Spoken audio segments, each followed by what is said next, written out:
안녕하세요. 한국 NLP 코칭센터의 신용엽입니다. 오늘은 NLP가 무엇인가 라고 하는 질문에 대해서 다시 한번 생각해 보고자 합니다. NLP는 글쎄요, 저도 지금도 파면 팔수록 새로운 것이 계속해서 나오게 되는 참 독특하면서도 굉장히 심오한 그런, 이걸 뭐라고 해야 될까요? 그런 학문이다, 그런 분야다, 그런 방법론이다, 그런 지식 체계다. 좀 더 정확하게 말하면 잡동산이다 라고 말하는 게 좀 더 적합한 것 같습니다. NLP가 처음 형성되던 1975년도 대략 이 5개년도 사이에 있었던 일들을 좀 돌아보면요, 마치 이래요. 뭔가 변화가 필요한 사람들이 있다면 반드시 그들이 변화되도록 만들기 위해서 모든 방법을 다 끌어다 사용하는 것. 물론 주로는 상담에서 방법들을 활용합니다. 근데 상담 이상으로 많은 것들을 끌어모아 변화 방법을 마련해 놓은 독특한 분야, 이렇게 부르는 게 좀 더 어울리는 것 같아요.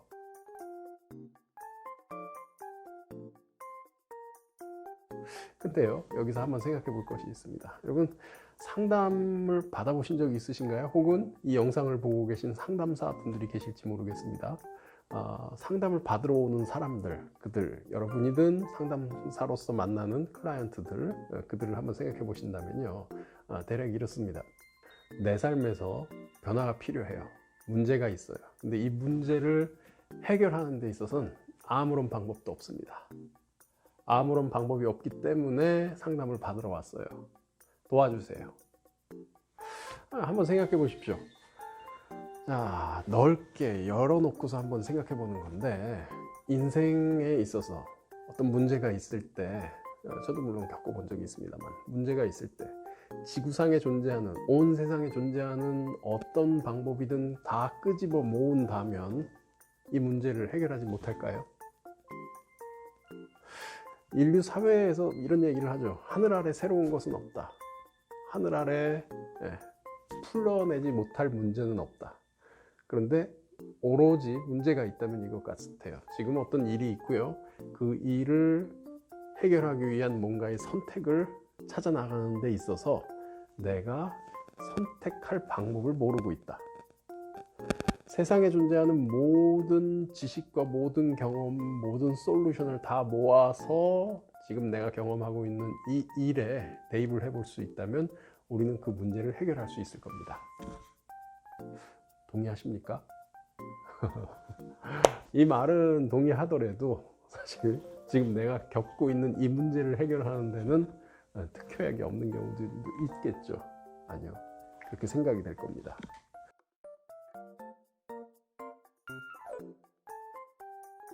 저희 역시 또한 그 문제들을 몇 가지 갖고 있는데 그걸 위한 해결책을 지금 찾고 있는 중입니다.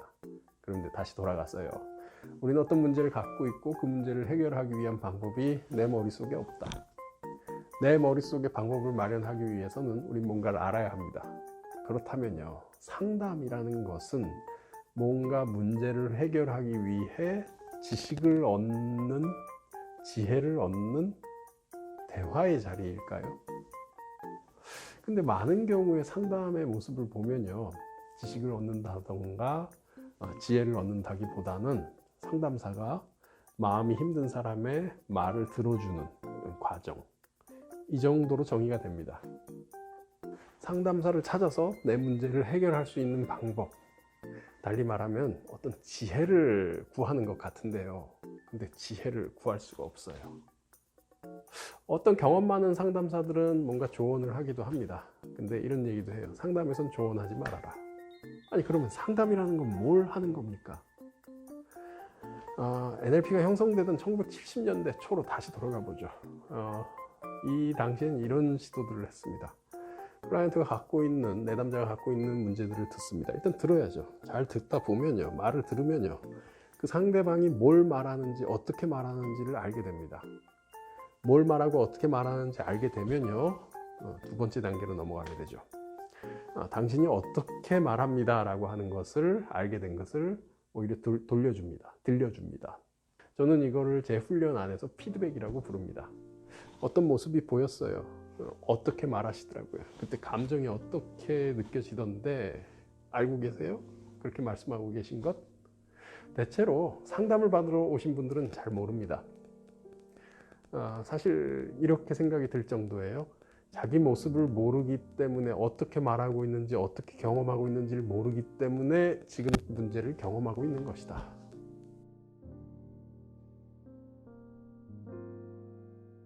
관계 상황에서의 문제를 한번 돌아보죠. 관계 상황에서 예를 들어 부부든 친구든 가족이나 뭐 자녀 등하고의 관계에서요.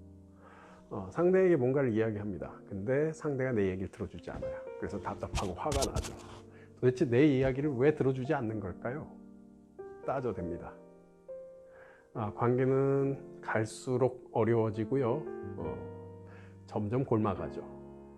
관계가 망가져 가다 보니 더 이상 두 사람 사이에 관계라고 부를 수 있는 게 남아있질 않습니다.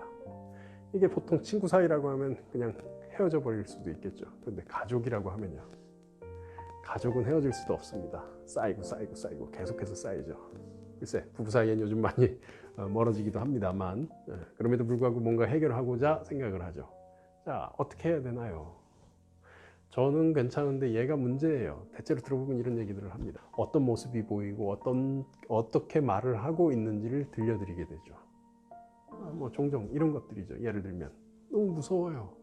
말씀하시는데 너무 열을 올리고 핏대를 세우고 들어줄 틈을 주지 않고서 이야기하시는 모습이 너무 무서워요.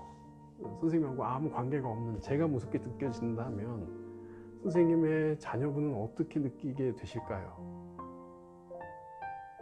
쇼킹하죠. 부부 사이도 마찬가지입니다. 부부 사이도 하는 얘기를 들어보면요. 남편이 제 얘기를 들어주지 않아요. 저를 사랑하지 않는 게 분명해요. 이렇게 얘기들을 합니다. 사랑하지 않는다고요. 사랑하지 않는 게 아니라 대체로 들여다보면요. 배우자가 이야기하는 방식 때문에 듣기가 너무 어려워요. 잘 이해할 수가 없어요. 잘 이해할 수가 없으니까 여러분 한번 생각해 보세요. 듣고 이해할 수 없는 뭔지 모르는 상황 속에 처해 있는 상태.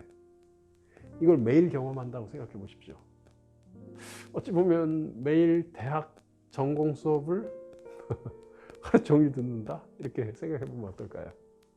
그 상황을 견뎌낼 수 있는 사람이 많지는 않을 겁니다. 사랑하지 않는 게 아니고요. 말하는 방식이 너무 어려워서 듣기가 힘든 경우들이 많아요. 그런데 배우자의 문제, 내 파트너의 문제를 지적은 하는데 내가 어떻게 말을 하고 있는지는 모르는 경우들이 지금 이야기 드린 경우들이죠. 그러면 이 손가락을 돌려서요. 내가 지금 어떻게 말하고 있는지를 알게 되면 무슨 일이 일어날까요?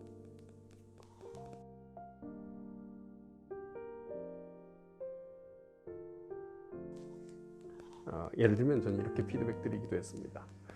지금 이야기하시는 말의 속도가 너무 빠르고요. 사용하시는 어휘들 하나하나가 개념어들이라서 잘 이해할 수 없는 그런 용어들이 들어있어요.